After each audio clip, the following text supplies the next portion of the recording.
If you've decided to start data analytics and you're asking yourself, what exactly should I be doing in my first month?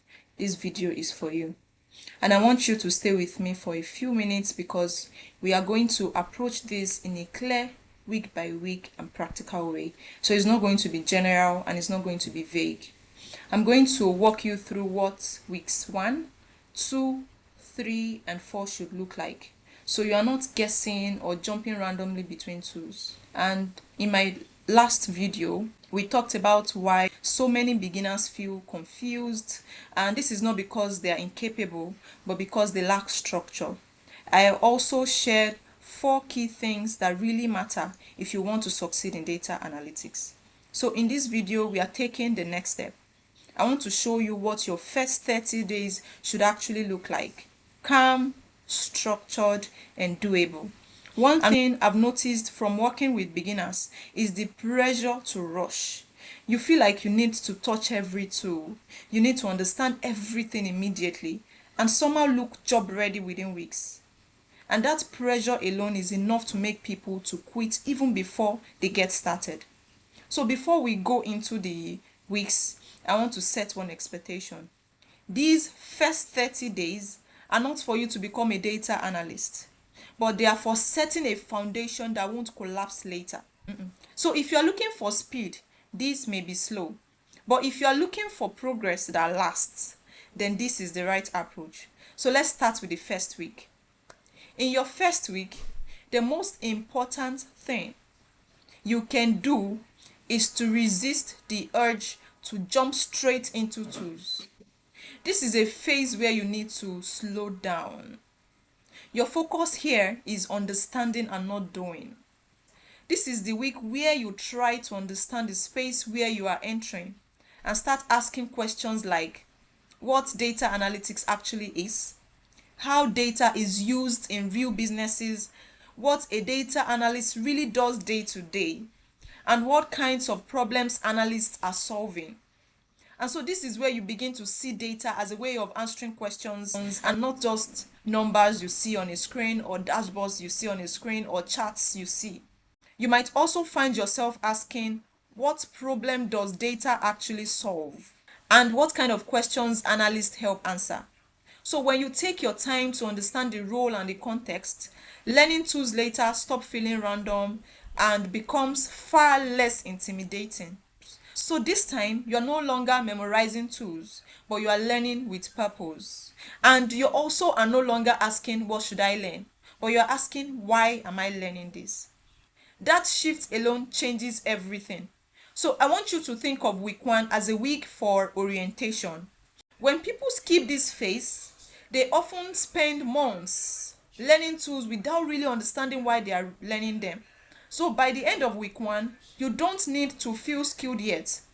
You just need to feel grounded. You need to feel oriented about what data analytics actually is. So now we're going to be moving to the next stage.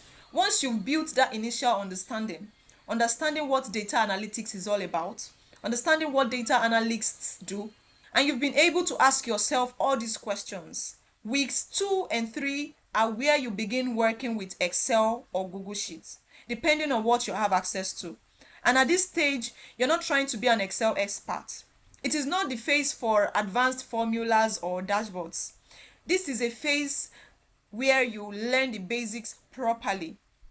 You are learning how data is structured, how simple data sets can be cleaned, how to work with basic formulas, how to sort, how to filter, and how simple analysis actually works. During these 2 weeks, consistency matters a lot. Consistency matters more than complexity. You should be practicing regularly, even if what you are doing feels basic at first. This is the point where many beginners start to feel impatient, but this is also where real confidence begins to form. So take your time here.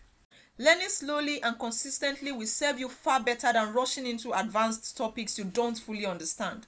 And try not to compare yourself with anybody who are much farther along. And so by the end of the 3rd week, you should be able to open a data set and not feel lost. And that on its own is real progress. So in the final week of the first month, the focus should shift gently towards practice. And this is where everything starts to settle. So here, you are not building big projects yet. You're not creating a portfolio yet, and you're not trying to impress anyone. In this phase, you are consolidating. This is where you do small and intentional practice. And that might look like working with simple data sets, asking basic questions, and using what you've learned so far to find answers. And as you practice, pay attention to how it feels. Notice what makes sense to you. Notice what still feels confusing. Notice where you need more time. Notice where you need an improvement. It also helps you document this process. Document what you learned, document what confused you, document what you improved. And this awareness is what prepares you for the next phase of learning.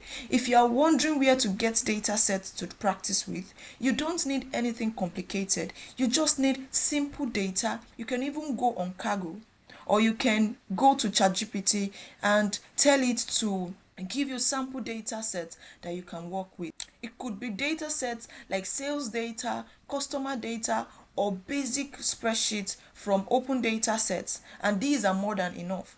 The goal isn't in the data set itself, but in practicing how to think with data. This is something important I want you to remember. Your first 30 days are not meant to transform you into a data analyst overnight. They are meant to give you a solid footing.